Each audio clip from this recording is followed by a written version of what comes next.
Hey, you guys, welcome to another episode of the Pull Up Snooze and Diski Podcast. I'm your host, Dumisani Koyana, Bambukhele and Khash. Yeah, man, second episode.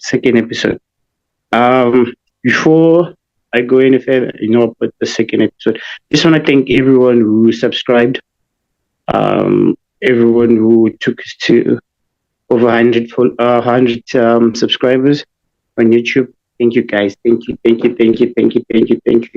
It's a collective effort, you know. And to those who watched the episode when it came out on Friday, thank you, guys. We're still new, still fresh, trying to figure out what's happening with this podcast thing. But yeah, man, appreciate what you guys did for me by making sure we reach 100 subscribers on YouTube. Yeah, man, it's been a crazy week. Saw what happened in the MT&8. We saw what happened all over the world, man. Kylian Mbappe scoring his first goals for Real Madrid, which is something big. And so Stellies, going through to another final. Playing Confederations Cup. Something is brewing there in the winelands with Coach Steve Walker. Also, fortunately to Mamelodi Sundowns. I don't know who I said it to, but I said I don't see them going to the final. And yeah, now it's Orlando Pirates versus Stellenbosch in the final of the first trophy of the 24-25 season. And yeah, we also saw the launch of the Betway Premiership. Big ups. Can't wait for the season to start. Man. Yeah, we have another bumper of an episode. The gentleman that I have that's coming through today, he's one of the coaches. He's a legend, a coach who's been in South Africa, I think, for almost 20 years now. I'm not mistaken. Almost 20 years. He's from Xavier. He's been around. It's none other than Coach Vladislav Heric. So I'm just waiting for him to join us, and then we can start with today's episode, man. But yeah, man, please do not forget, like, subscribe, and comment. It doesn't matter even if it's one comment, one message of encouragement. Romo's not built on one day, and still enjoying this thing. I'm learning. So we're just waiting on Coach Vladislav Heric to join us.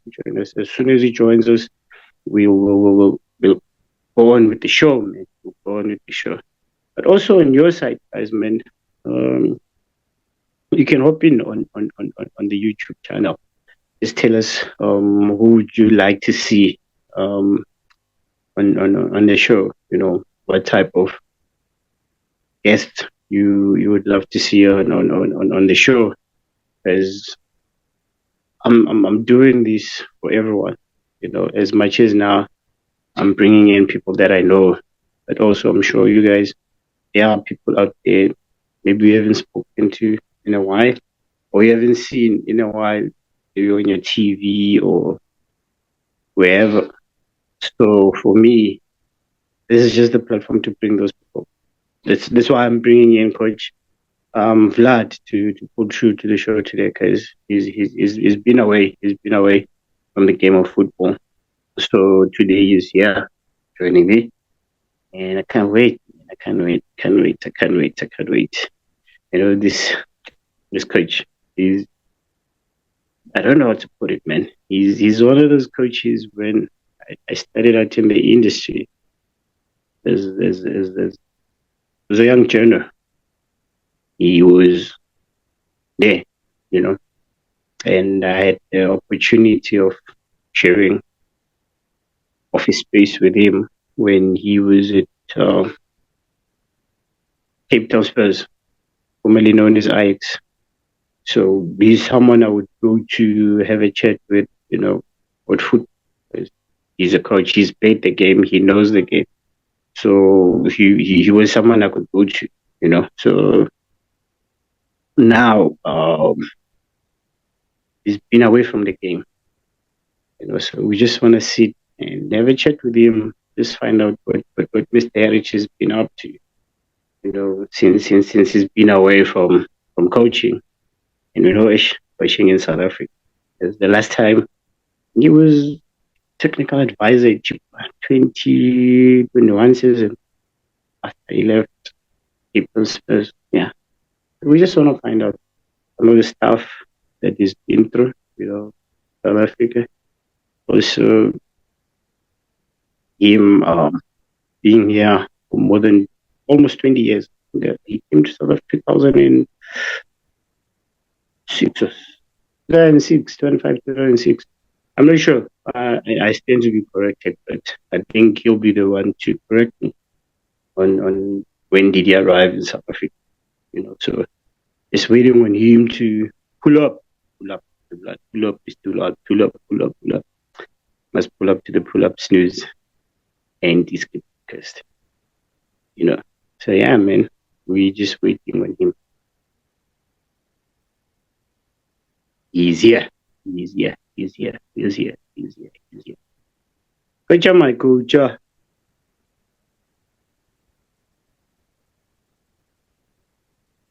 He's just connecting. Coach, my coach. How are you, Doomsday? Yeah, good.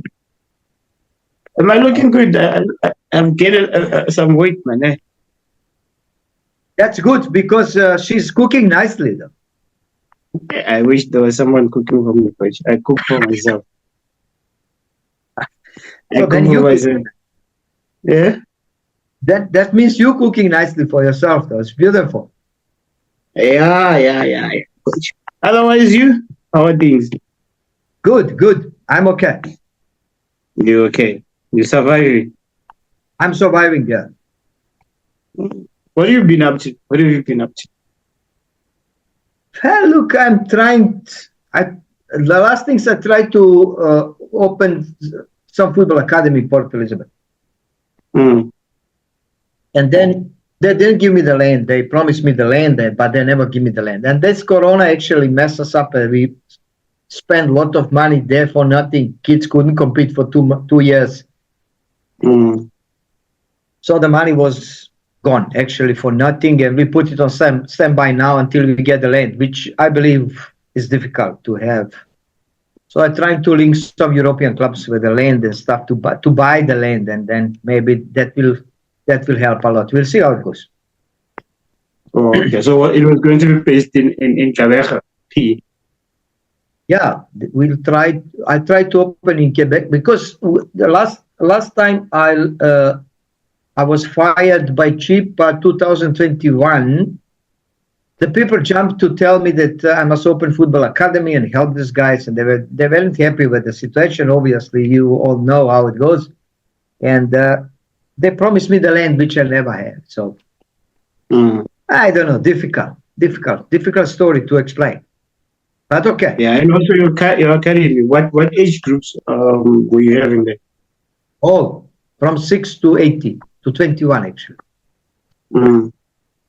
But now it's on standby. We let the old kids go somewhere else, and we'll see. Maybe I don't want to pay any rent anymore. I don't want to pay anything anymore. So I can't. All of my financial budget, actually, all budget was like gone in like those years, and so now the budget is exhausted. So I cannot finance that anymore. Right? I'll see how it goes. Yeah. So you're looking for funding now. If there was someone who would say, "Hey, I'm giving you funding," would you say you would go back in a flash? I do. I believe, but the funding is not that big problem like having the land there, because to start any project you must have registered academy, obviously bank account, and the land where you belong to. Whether you're renting it or it's yours, doesn't matter. So That actually is the basics to start, and then funding comes. Nobody gonna give you money if they don't know where is your home, where you belong to, because it looks like fake, right? Which I understand. Yeah, yeah. And I think you love PE. I haven't seen the background. It's Nelson Mandela Stadium. What's the deal with you and PE? What's the relationship Uh, between you and PE? that's that stadium that you see behind me is my favorite stadium because I was there on the spot when they put the first shovel in Mm, before World Cup. That was 2008, yeah.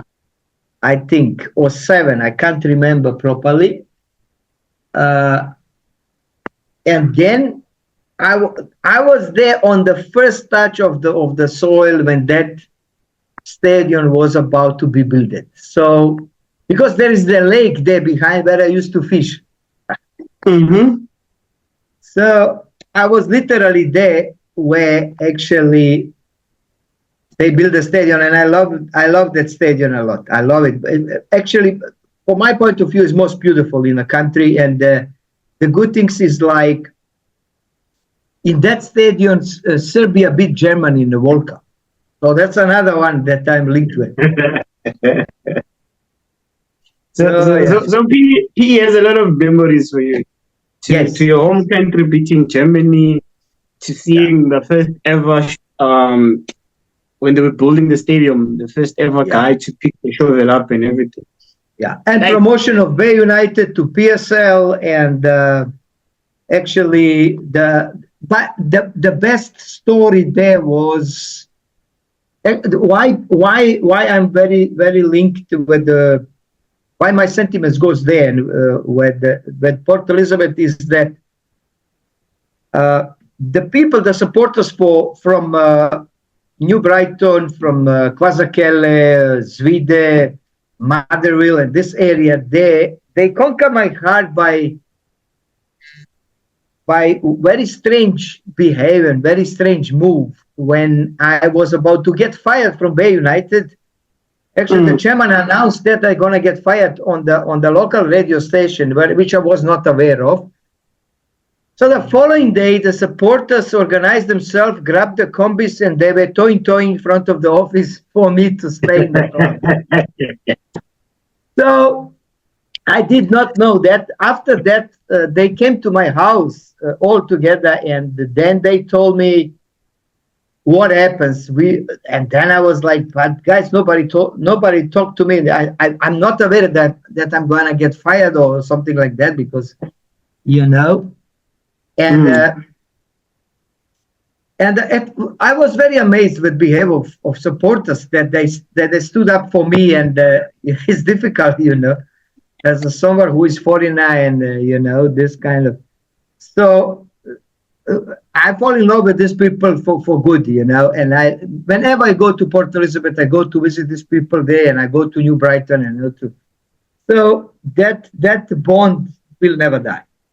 So I'm very, very linked with these people. Well, I cannot say I'm not linked with other people. I'm also very linked with people in Venda, though, because that bond was my first bond I ever established with the supporters. And when I was in City Pillars first and later on in Black Leopards, that Limpopo province actually was the first province that I was introduced with Africa, because my first club was the Black Leopards in this country, and that was like 2004-05 season.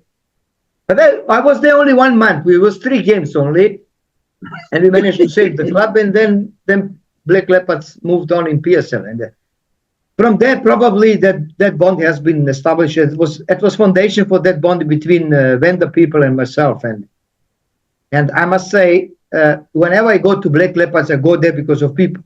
And I did say in the public, I did say to everyone, so they know that. So that's about the background behind it and about the people. Let's talk. You just said something about you coming to South Africa to save a team. the team is saved. Thereafter, you're no longer part of the team. You've been around those situations for a lot of time where you come in and save the team. When the team is saved, you're no longer there. How do you take that in? I think it's very painful. I'll take it like that from my side of looking at things. If I come and save you, and then when you save, I come back to you, tell me you no longer have a job. How does it feel? How does it make you feel? As a coach. Look, the worst of all, actually, I feel sorry much more for my kids and my family than for myself, because they used to be bullied, and it goes.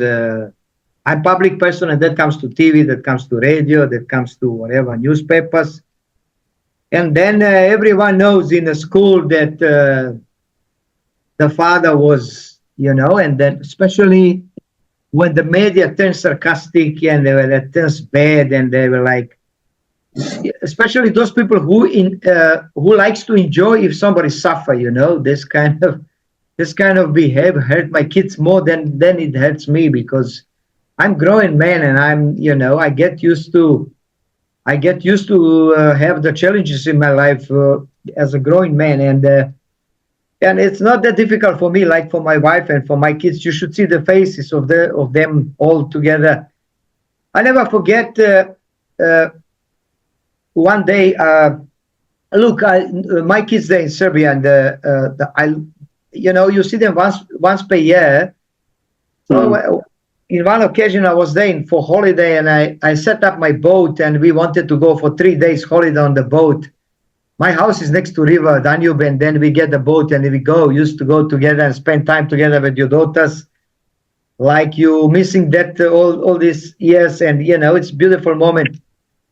So then I don't want to mention clubs and names and stuff, but then I got an email that I was actually fired. Before we launched the boat into the river, everything was in.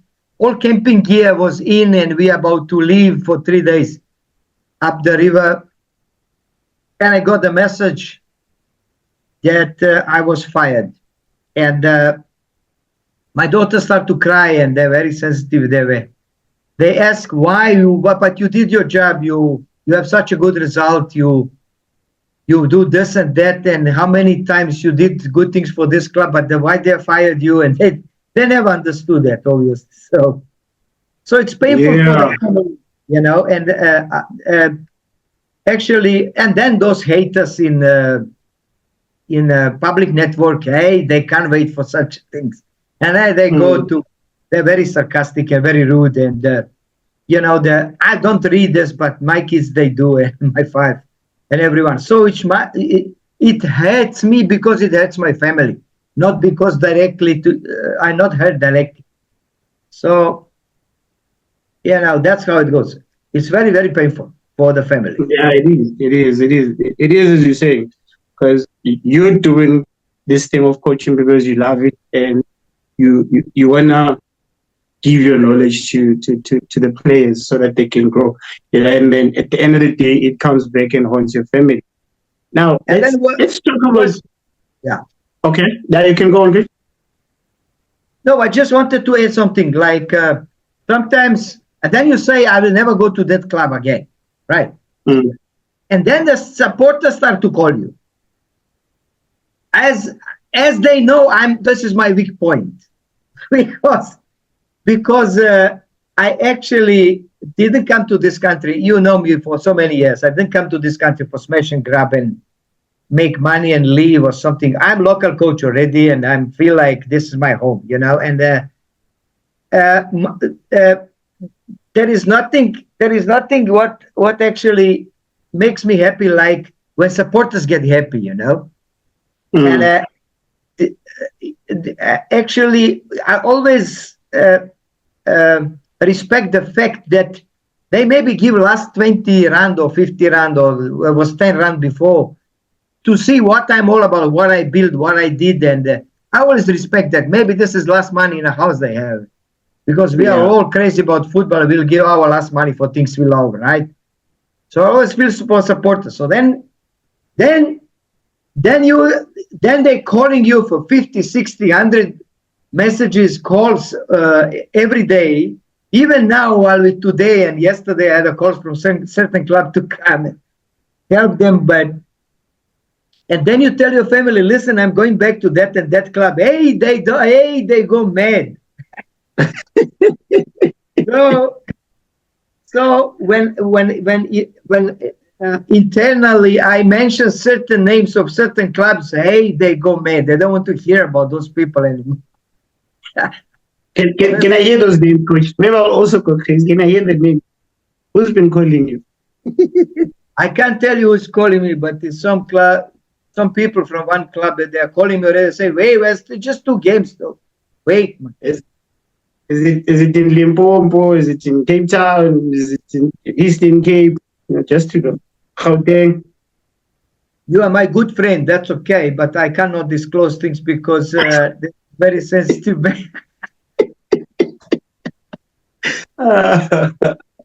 Yeah. No, what? No, let me explain this.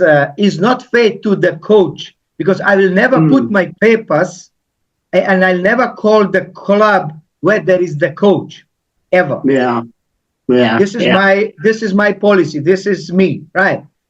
Many agents have my CVs and documents, and some of them they send my CVs with me not knowing that, and I get very cross and angry. I got very angry on that. I do not put my papers on the club where there is the coach. I only can do that if chairman or somebody from the club call me to do so. That's another story. Because they already want to see options for them if they plan to change the coach or if they plan something with me, but that's not my fault. So this is my policy. I never go over that. Let me ask you something. Once you were coaching, has there ever been a situation whereby, okay, let's say the results are not coming and the chairman says, hey, I'm going to bring someone in. And then when you look at it, you hear that some of the coaches that maybe you speak to after the game, they've been sending their CVs to come and replace you. Why is it still at work? Have you been in that situation? Every single club I was, that was the situation. Every single club. Yeah. We are not the same. We are different. Every club. But then how do you deal with that? When you see that person now, let's say that you're somewhere else, you see that person who was after your job whilst you were still working. No, but that's not my problem. My problem is if the man next to me on the bench is after my job. That's a big problem. So you think it's wise when you are a coach going into a club, you must bring in your own people, like you did. Okay, we'll touch on that guy later on. Like you bring in your own technical team instead of going to a team and finding an assistant coach that's been there for years, but he doesn't want to be the head coach. He just wants to sit and be the assistant coach. Look, South Africa operating different way. Until we change that setup, we won't progress. What I'm trying to say is we copying certain things from Europe, and I have been told in the meetings million times that, but coach in Europe also gets fired. I do understand that coach gets fired, but not that often like we are fired here. That's one thing. Another thing, they have been giving everything they want to. And the facilities for trainings and facilities for work and the management in the clubs in Europe, they are different than management here in South Africa. Both of us know how the club's operating here. We don't need to talk about that. But I often has been given in a contract proposal that my stay and my mandate is linked with my results. Like, for example, out of 5 games, I must get certain number of points, like 10 points or whatever. So I always disagree with that, because that only can apply if I can bring all my technical team, if I have perfect training position, facilities, and conditions, and if I choose the plans. 99.9% of the coaches has been given the players already. So I don't have a problem to be linked with to be conditioned with results. It's okay. But only if everything has been in order, then it's okay. But they give me the players, right? Because we know chairmans, they're signing the players in this country. The facilities, they're not guarantee me that I'm going to get facilities, training facilities as an optimum level. And 3, I cannot bring my technical team, but I must have result. I mean, how does it work? That doesn't work. And also the chairman will tell you which players you need to select. Weekend. That comes after. That comes after. Sometimes you come to play second half, you see new player there. And then you resign following day because you are not needed anymore. Then they have a people. Yeah. Now let's talk about, you said you first came to South Africa around 2004, 2005. Yeah. You went to Black Leopards. But first, Black Leopards was my first professional contract. But before that, I was in Pirates for 3 months, helping Costa and Moma, and Moma Medic and Costa Papic in Orlando Pirates. I used to help them to work with the players where they are not non-selected for the game. So I stay with them to work on that. Okay. And obviously, I used to do the little bit psychological job where I talk to the players where they're not participating for the games and they're not selected, what they need to improve and how they need to approach to the certain meta so they next game day they can get selected and stuff like that. And I help them a lot, to be honest. And this is very, very good. I wish every club can have that kind of position, That's why you need to have minimum two assistant coaches in PSL. Yeah, I've seen that at a club that I worked at, where there's a traveling team, and then the team travels, and then those ones who are not in the 23-man squad will stay behind, player friendly, and then there's someone who's looking after them. I've seen that happen. But now I want to ask, out of the players, when you were at Paris, which some of the players can you think from the top of your mind that were there at that time? Because I remember the Kostadin Papic team at Paris, it was crazy. It was a very good team. That was probably one of the best Pirates I know. Not undermine anybody in any generation and any player or coach or whatever. That was very strong Pirate.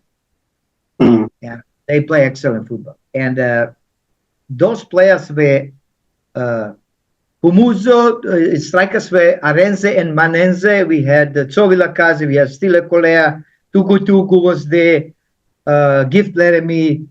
Then we have Nuchodve there. We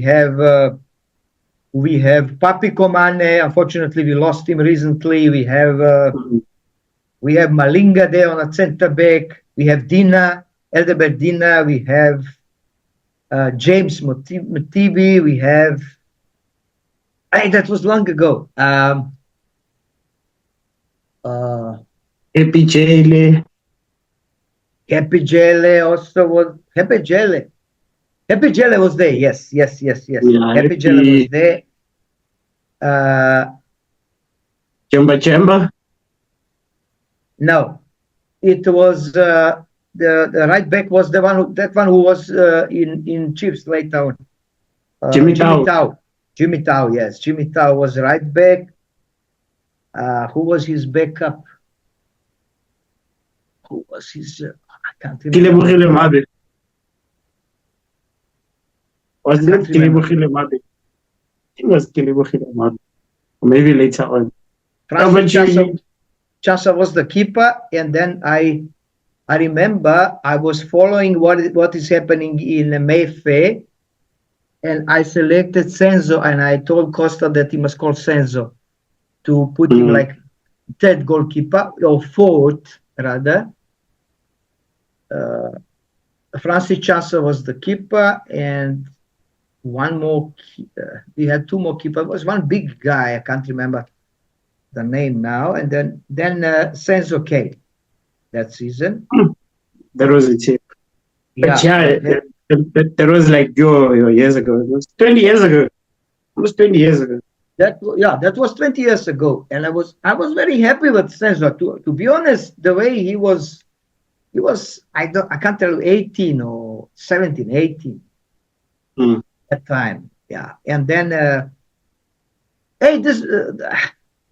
Senzo never stopped to think. But Senzo, it's not me. You just select yourself by performing. It's not anyone could see that you belong already to senior team, and that those days we didn't have MDC. You remember?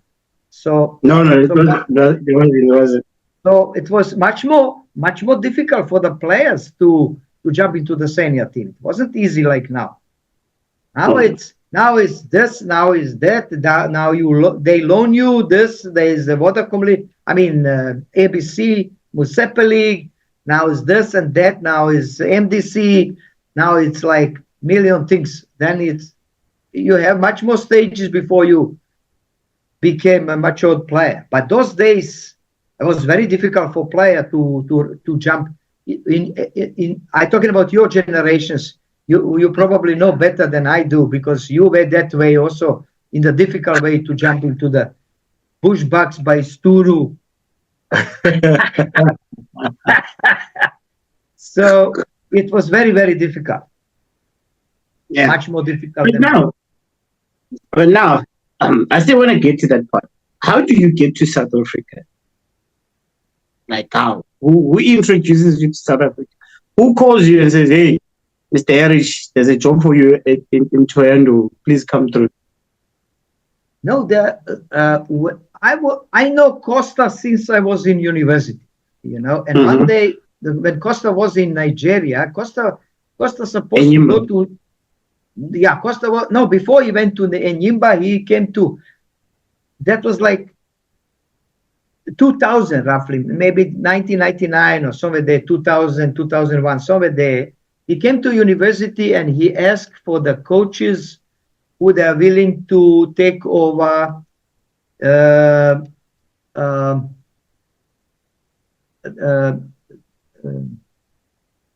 Nigeria national team.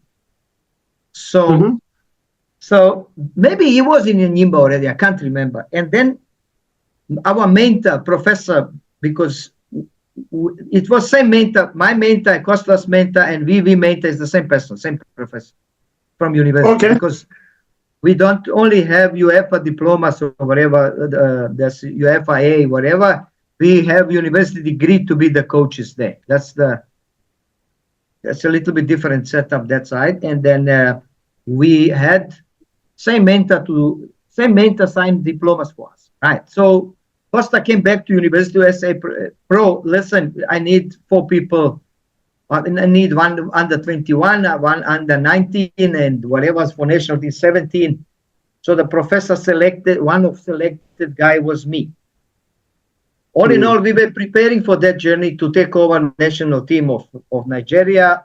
And then the I can't remember, Minister of Sport or chairman of federation, I can't remember who was the link, Costa's link there, died in a helicopter crash. Sure.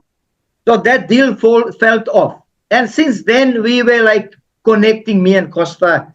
So when Costa came to Pirates, he says, "Listen, you must come here. There is a lot of things to be done here. And if you're willing to come abroad, I suggest you to come here, because there is a lot of jobs here. And these people need to be helped and need to be So I jumped for that opportunity. I come to Pirates first. And Mr. Koza, I never forget that. Mr. Koza was my first host in this country, and I'll never stop to be grateful for what he have done.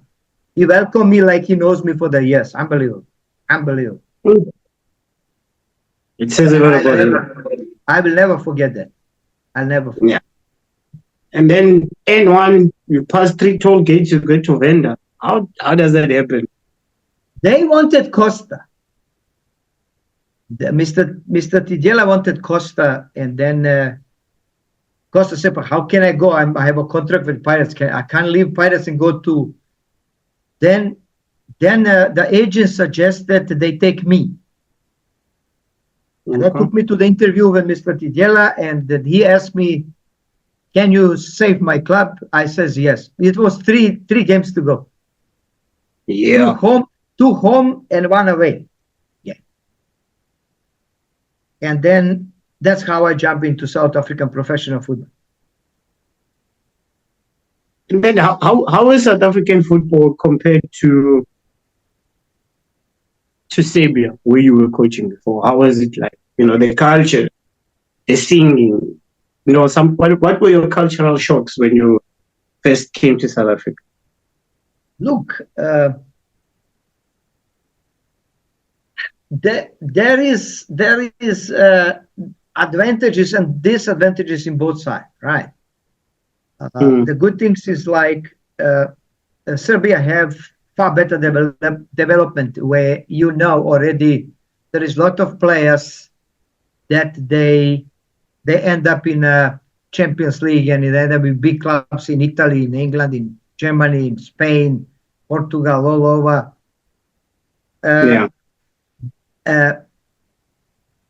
But I'm much more, maybe I'm subjective now because this is my country now, but I like much more South African football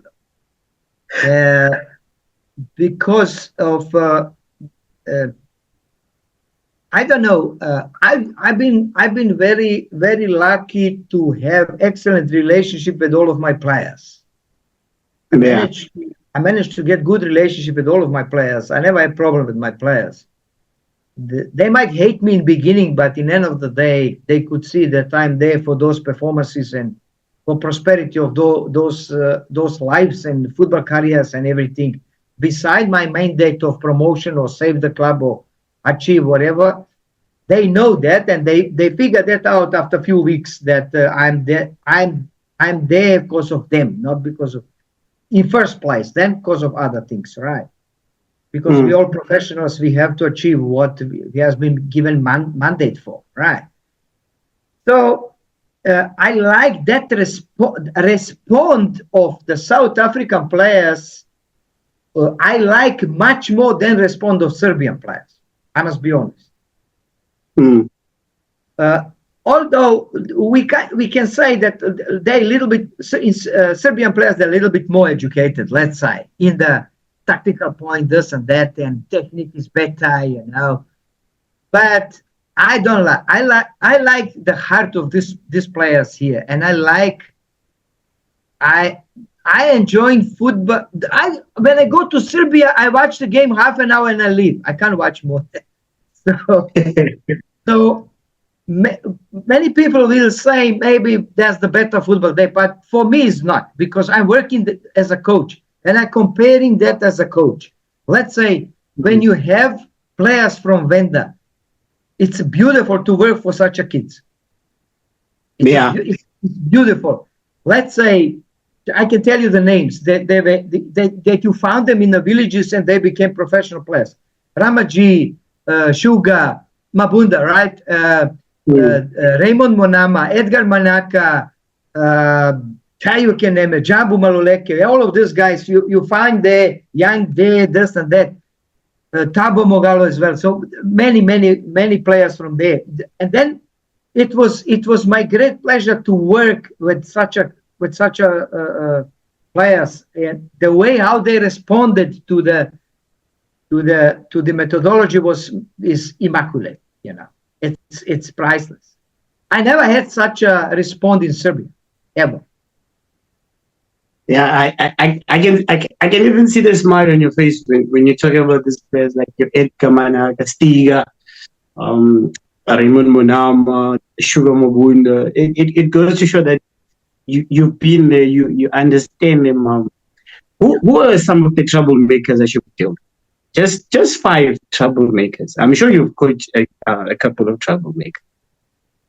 But look,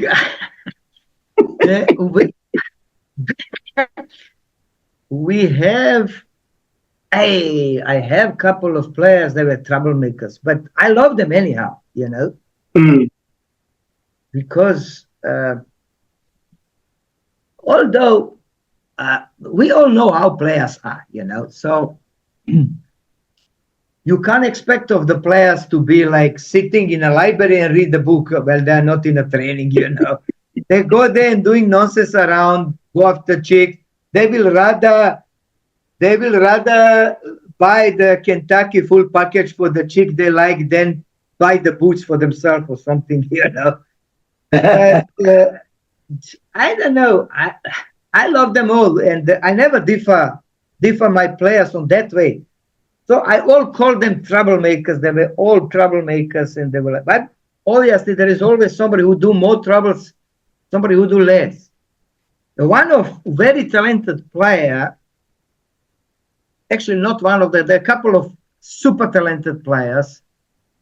They were more troublemakers than others, So let's say one of the extremely talented player that I can tell you now comes first to my mind is Kanu. Then yeah, and then Luntu Mazana. Then United. Yeah, then but I love it the way he played. Oh, he was the way he played. Oh, I love it. And then who else? Tabo was also my troublemaker, Tabo Mogala. And then Bobe, my captain. And then I didn't really play, but listen, they were very professional. When it comes to work, they were very professional. Yeah. They do the job that I ask. They never, but off the field, hey, they were dangerous. So who else?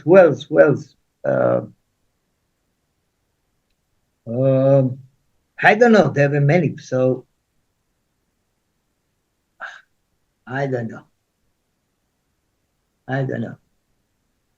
You're still trying to think the way. No. I'm just thinking. I just thinking myself, go further or not. That's why I was. I know them all, but I don't want to go further. I mean, couple of names is okay. They're not playing. They're not playing anymore, so it's okay.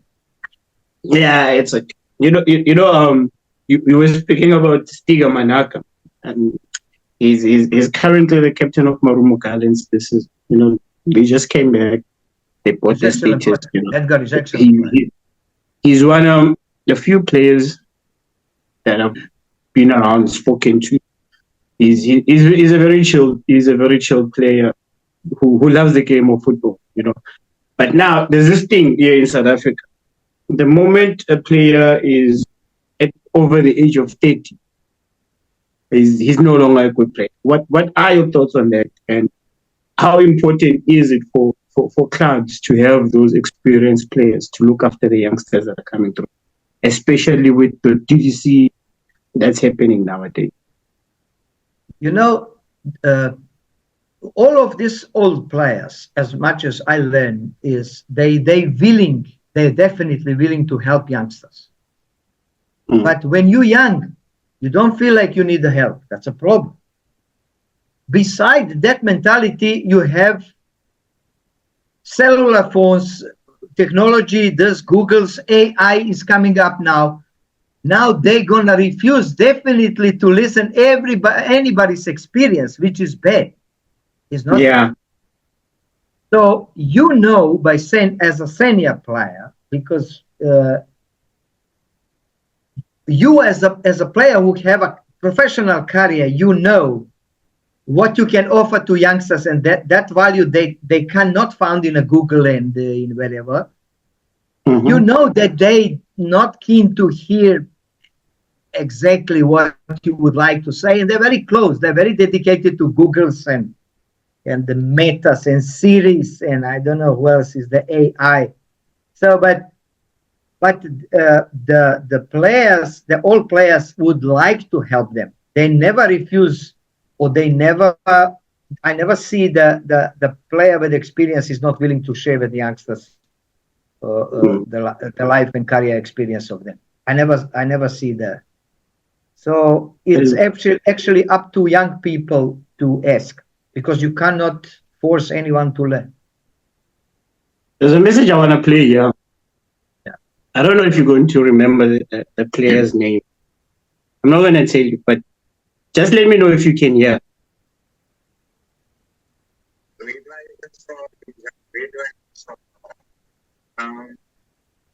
The fondest memories of is when Coach Vlad was introduced to us in the World Cup team. He introduced us to East Island, and East Island consisted of a lot of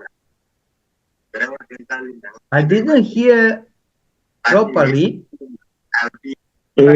I didn't. Can you give me the volume a little bit? It sounds like Justice Itole, but I'm not sure. Okay, I don't know if you're gonna hear now. Can you hear now? Yeah. The fondest memories I have working under Coach Vlad is when Coach Vlad was introduced to us at Cape Town in the World Cup team. He introduced us into his style of play, and his style of play consisted of a lot of running. But I can tell you now, everyone hated the running. But in less than 2 months, our team was knocking.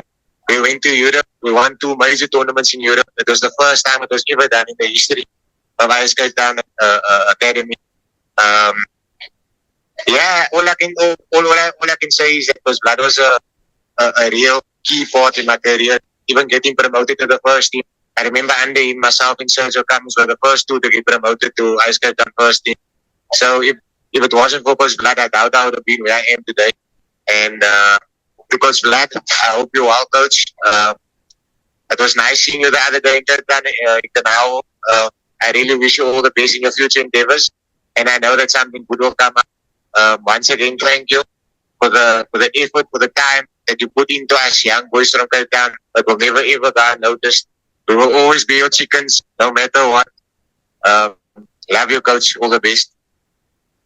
I'm sure you might remember when he says you made a couple of weeks ago. Yeah. This is probably one of the best story of my career. This is my goalkeeper, and actually, to be on, I would like to thank him for that recognition of what it means, hard work, and all of those things that I actually put together. When I came in Ajax, I has been called by Roger de Sa. I just went there to get the coffee. I didn't mean it, because usually I was good friend those days with the Stafio family. So I used to come there even with John Comitis before and this guy and George. So sometimes I jump there to get a coffee, see how it goes, how you guys, and I leave. And that day was the same. Not knowing that they have a meeting there in a restaurant, that I jump to see Thomas and get the coffee there. You know Thomas. To me. Thomas used to make good cappuccino, so you know me. And then I didn't know that chairman of the club and Roger decided a meeting there. I said, guys, I'm sorry, didn't know. So Roger jumped for that opportunity where he sees me to say, hey, there we go now. That's who's going to sort our problem. So not knowing what is the problem, how it goes, they introduced me with this meeting and they call me and they say, listen, we have no one to sign. We have a situation that in MDC team, we are last on the log and it's circus day in a training and whatever was they told me a lot of bad things about this team. So we had 10 minutes agreement. After 10 minutes of agreement, at 3 o'clock, that was 11 o'clock, but 3 o'clock I was on the training already. So they brought me the key. They said, I can sign the contract tomorrow. Doesn't matter. I'll jump to help. Because Roger is my good friend and also the Estafio family Actually, Alexi was my also good friend, and then I jumped also to help much as I could. I think you was there, or you came late. You was there already, or you came later. I think you was there. No, I was there. I still have those videos of training. I was Oh there. yes, yes, yes. And then the first week they hated me all because the discipline was terrible. Discipline of these players were so bad that I couldn't sleep. I remember my wife tell me, "It's 3 o'clock. Switch off the lamp and go to sleep. You're not going to solve the problem now." So I couldn't sleep for all week. I could not believe that one Ajax development team can look like that. I was shocked. Mm.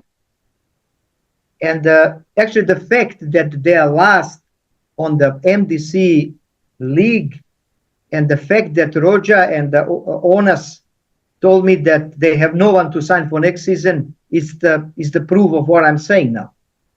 Mm. So when I jumped to that team, the discipline, the first 5 minutes, I was shocked. The discipline of the players. There was no discipline at all. They were terrible. Yeah. So, obviously, now as a new coach, I had to solve the problem. So they were running. Every training, all training, they were running until the discipline was right. You remember this time? So on the meeting, I was challenged. They were all people. They challenged me to say, "Do you know what you're doing?" They're running for all week. They never touched the ball. They were running and running and running. So after 1 week, I called them to the video room, and I told them, "Listen, guys,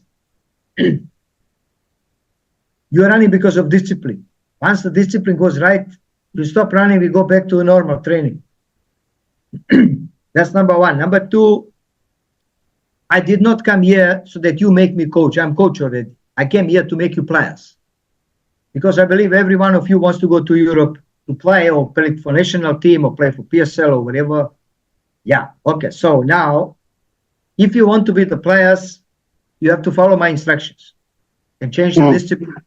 If you don't want to be the players, I pick up my stuff and I leave. Tomorrow, you're not going to see me anymore. I resign and I go. No problem.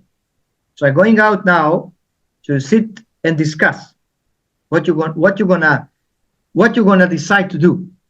Are you gonna be the players or not? So I left 10 minutes. After 10 minutes, I came back. Then coach, we decide to be the players. So I say, if you want to be the players, you have to follow every single my instructions. If I tell you, you climb yourself in a tree, you must go there.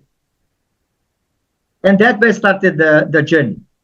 So after they play, those days were experimental MDC, and we play only 15 games. Mm. So after 8 games, they had 2 points. They had 2 draws and 6 losses. And then we played 7 games. We won 5. We drew 1 and we lose 1 against Chiefs last game. And we occupied 6, 7 position, can't remember. And then I said, okay, now you have to go to Europe. And because this is my home, I know what we're going to expect there, and I know how it's going to be. So I prepared them for Europe. So we went to Europe, and then in Europe we had there were 2 groups of players. It was Tottenham Hotspur, was Ajax Amsterdam, PSV Eindhoven, Bridge, all those good big fishes there, Galatasaray, and So we won the tournament. Yeah. I forget the very, very important things. When we had that meeting in that room, when they hated me because they were running, I says, you hate me now, but the day will come when you're going to throw me in the A. So we won the tournament in Amsterdam, and they throwing me in A. I say, hey, what now? So I was very happy. So Darren, my keeper, who was on the recordings now, he was there. He was the keeper, Joa and him, my 2 good keepers. So both of them, they were there participating on that tournament. They were excellent. So we won the tournament and we got the gold medal, and we went for another tournament where it was Atletico Palmeiras, Oberhausen, AZ, name it. Also British, South Brazil, South American clubs. I think Dortmund or whoever was their country member anymore, the teams. And we won that one too. So we came home with 2 gold medals, with 2 trophies from Europe. So that achievement was, one journalist says that is the biggest achievement in all continent, because under 20, nobody achieved 2 tournaments there in like one journey though. So probably that's what is Darren talking about. And actually from such a bad team that I took over to the best team I ever had in the end of the day, it's a big journey, but very sweet journey, very tough, but we made it. And I'm so happy for all of them. And most of them, they have great career. And most important for the club was that the first time in history they sent the players to Europe. Before, is it the one after they signed Leo and Dean Solomon? Solomon, yeah. And then Matthew, the following day, Matthew went there. Tashik. Yeah, Tashik Matthews. And then this is so after not full 2 years of my service in Ajax, they start to develop the players for the European market, which was excellent.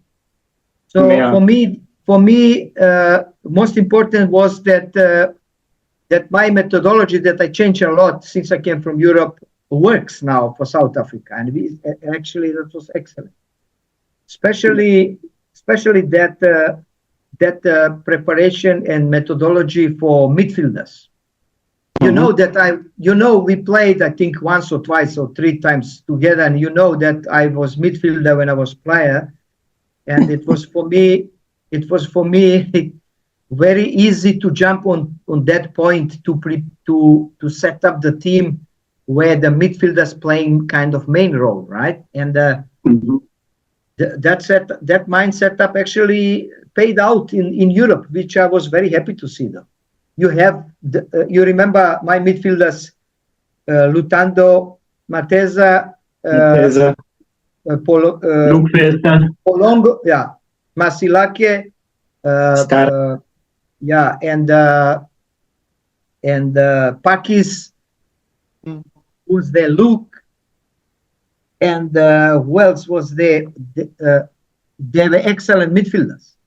Excellent midfielders. Yeah. Skara, Lutando, Pakis, Luke, Reyes. No, Reyes was not there. Kopstad was not there. Reyes was still young. Yeah, Reyes was still young. There was one child from. There was the child from Hout Bay. What is his name? Also good player. I love this child. He was in the Nedbank Kiona team. Went to Sundowns. I'm just forgetting his name. Very, very, very skillful, but very naughty also. Yeah. What's his name? I'll think about his name. I know who you're talking about. I know him. I had very good midfielders there. So what is pity there, where after my departure, they didn't continue with that type of setup and to promote them as such into PSL team. They will never be relegated if they did it. Then they put, if you remember, Masilake on left flank, which he was not ready for. Then they put that one there. They mess up the team that I worked so hard for, and they actually, some of players like Masilake could have much better career, and for me that was Bafana material. It was. Yeah, I think also at that time he was in the national under 17, under 20. Yes. He even went to the national under 23 team. We had. He never From went that to team was yeah. final. Yeah, Darren and this group, there were like 7, 8 players play for national team. Shane Saralina. Shane Saralina was excellent. Captain. And Sergio was right back. Camis. Sergio Camis was right back. He was ready for Europe that time. I don't know why they never sent him for Europe. Probably because of discipline, and it was a little bit because of Cape Flats behave. But he was excellent. He was excellent player. Eventually, he's still a quality right back. You know, see what he's doing in Chippa United. He is quality. For me, and there was it took a while for him to get to where he is today. But I feel like he delayed himself somehow. You remember the player, when I came there, I found him as a center defender.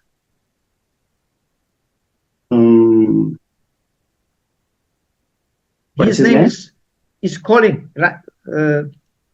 Colin Ryan.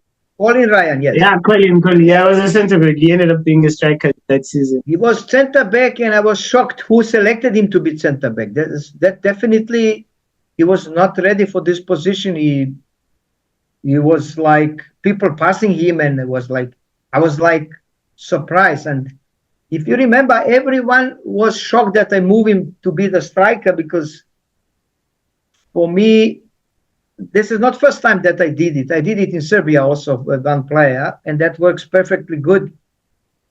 And but Colin also was working nicely, but I don't know what happens, why he remained in NFD mostly those days, and now I think he's in Spurs. But at least he's playing professional football. I'm happy for that. It's just that somebody realized too late for him to move him. Otherwise, who knows? If he could play striker like 5 years before he does, or 3 years at least before I came, that could have been different story with this child, with this player. Also, when you look at, I'm going to speak about Ajax because I was there and I could firsthand see how everything was when it was still called Ajax Cape Town, with the links with Ajax Amsterdam. Do you think after the relationship broke, do you think it kind of affected the players from the academy to say they no longer have that aim of pushing to say, hey, I want to go to play these tournaments in Europe. But now, since there's no Ajax Amsterdam anymore baking, so we won't be traveling overseas. So that's why you see even now the type of, there is good players that are coming through the system. But I feel like if you look at your Tashwick Matthews, if you look at, okay, now he's slowly coming back. Dante Brown, he's playing for Highbury in the Motsepe Championship. He was also one of the youngsters. I felt that he would take over in South African football. I still hope so. It was him, Tashwick Matthews, Jody, Pisa, Ronaldo, you name them. There were a lot. They were aiming to go and play these tournaments that you were talking about, that you went to Holland, you won the tournament, you came back. But now, since the relationship was not there anymore, do you think that these players, they don't have a target where they want to be? You're 100% right on that. 100%. It's a pity that this club is not linked with Ajax. When I was on that tournament, I was talking to certain people. They obviously didn't want to speak out because it was not my platform to talk, and I didn't want to expose anything what is happening here, because it's already happening. A lot of bad things here, and but by not having that Ajax anymore in Cape Town lost a lot. Supporters lost, young kids lost, everyone. Well, now it's very difficult to go to Europe from Spurs to Europe, because if they take from Spurs, why they not take from Amazulu or from Sundowns or from Pirates or any other club there? I mean, most of these clubs, except the Limpopo people, they all have the development kind of structure there, and they actually they could choose the player. Golden Arrows also have nice development. Marisburg used to have also before, and why would they not take the players from there? Actually, I do. But when you have Ajax Amsterdam 51% of ownership, this is different story, though. It's something else. Yeah, you're 100% right on that. Yeah. I'm trying to think, because I'm looking at a player like Teshuk Matthews Tyson. Yeah. He left. He went to Borussia Dortmund. He went to Barcelona. From Barcelona, he signed for Borussia Dortmund. And then things didn't happen. He went out on loan, ended up in Sweden. He's back in South Africa. Wait, was he part of your team when you were coaching? I'm trying to think because my memory is not 7. I pull him. You remember he was sick. Yeah, that's the part I want to talk about. That's how that part of his life is very interesting. Where I found him in a hospital. I went there those days he was under Duncan Crowley. He was under 16 or 17, I think. 16. So he was, I think, under Duncan, if I'm correct. And then, beside that, when they told me that he's in critical care, I jumped to visit him there. So I found his father sitting next to him, and I remember those when I asked nurse, how is he doing this and that. Then the response of these people, medical people, was terrible, and actually they have no hope for him because we all know when appendix bursts how it's difficult, and it's like. And then he was battling for life those days. I must be honest. So I tried to encourage him. I said, listen, son, you're going to walk out of here and you're going to be the player and you're going to be this and that. And I tried. So his father is the witness of that. And I've been there to actually visit him a couple of times, also to check every couple of days how he is and this and that. Then a miracle happened that he recovered. Right, but he lost a lot of weight. He was very very slim, very thin. So when he came back, I took him in my team. You remember? Yeah. So I says, listen, guys, give me this player, and then he's gonna train with us. He was I can't remember, 17 or 18, 17. So he trained with us. He trained with us 1 year. And he learned very quickly. He recovered a couple of, obviously, the club give him lot of food and this, and try to help much as they could to gain the weight and, mass of the muscles and stuff like that. And somehow we recover him and he started to play decent football. And then I left. And then the following year, he moved as a free agent to Dortmund. So when he came back, do you think it was a wise decision to come back, looking at his age and him playing in Europe? Do you think it was a wise decision to say, hey, I'm coming back to South Africa?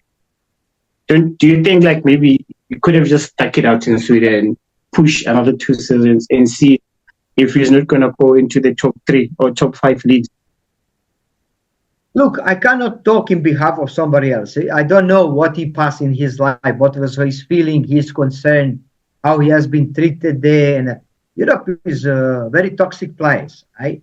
And it's not easy to be there, especially if you did not achieve what you felt you could have. And is he right to come back or not? I can't say. I can't be that judgy and say that because I'm not running his boots and I didn't pass through what he did. And but what I can tell you is that it will be a different story if his family was with him, which I suggested his father to go, and they were like in and out, but I asked them to move them all the time, because is one thing if you're on your own. It's another thing when you have your family behind you. It's a difficult to be a foreigner. Believe me, it's very difficult. So, especially when all your family is that side and you're here, and then you like, it's very, very difficult. So I can't say did he do right things or not. Very difficult to say. But I'm glad I'm gonna see him here in Sundowns, and good. I'm glad they're gonna see him. Yeah, he's talented. He's quality. He's quite. He is extra talented. Yeah, that would we can't even debate it. Teshuk Matthews is something else. Yeah. But yeah, before I let you go, Coach, I'm checking now the time we've been chatting. It's been a while.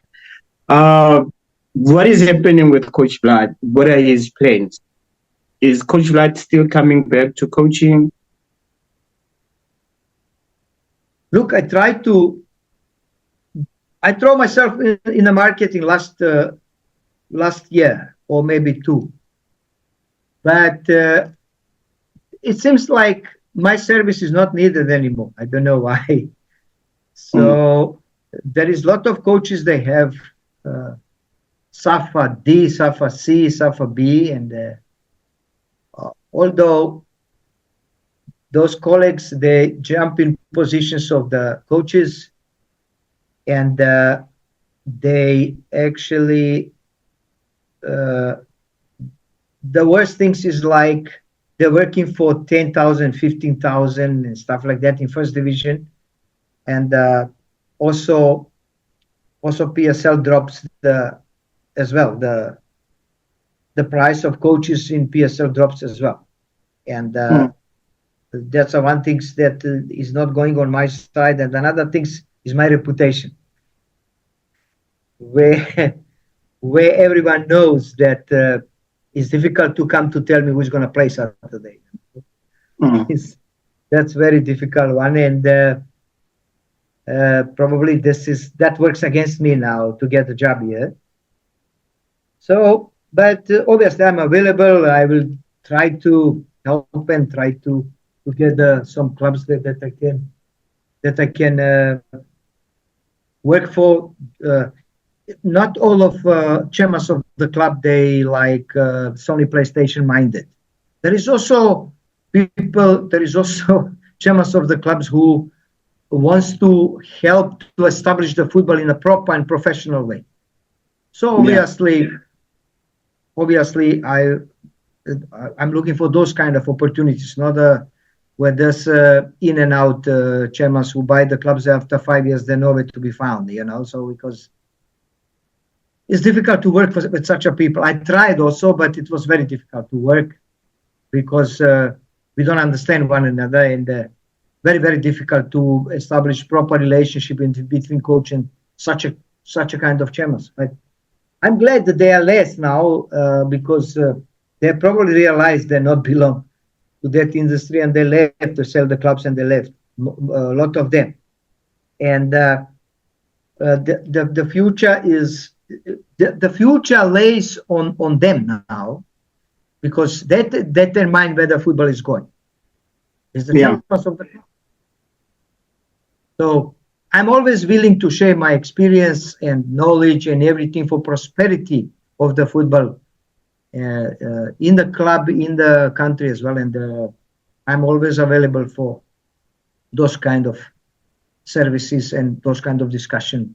In the end of the day, nothing costs you if you get me like discuss the metas or whatever. So I'm always in. My coach, it's been great, man. It's been nice to catch up and have a chat with you, man. I know we always talk, but it's been a while, like to sit down and talk with you. And I think also the viewers will get to understand, what's happening with Coach Vlad, your history with the country, everything. For instance, I, for one, the Pirates one I didn't know. I think, do they know about City Pillars, that game? Which one? City Pillars. Yeah. Which one? Do they know?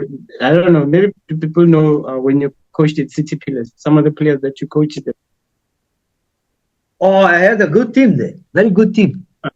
Uh, I have a very good team there. Oh, that Yeah, team you was see. very good. Yeah, you see, those are the things. Most people, I think, they might have seen you at Ajax, cheaper, but they don't know you like your City Pillars, Black Leopards, Bay Yeah. United. But like I said earlier, Coach, I enjoyed this chat.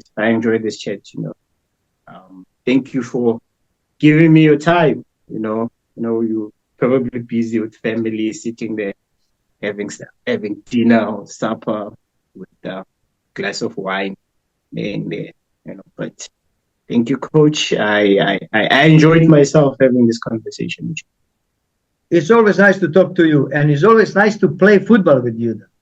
I enjoy that one most.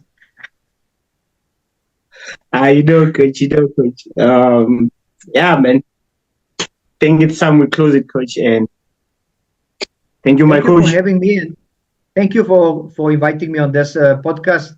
And for you, I'm always available. Whatever you need, I'm here for you. Thank you, my coach. Thank you, Dums. Have a nice one. Ciao, ciao. Ciao.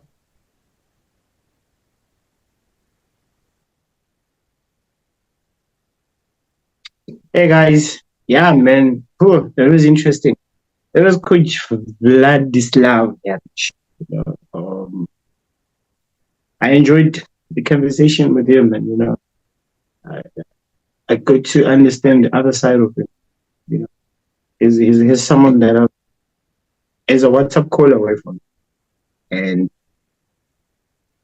we've never had certain conversations, it's always about life and football. But now I got to see him differently. But yeah, guys, thank you. There's episode 2. Baby, it's mini number 2. And thank you, man. Don't forget to like, press on that notification button, ding, ding, ding.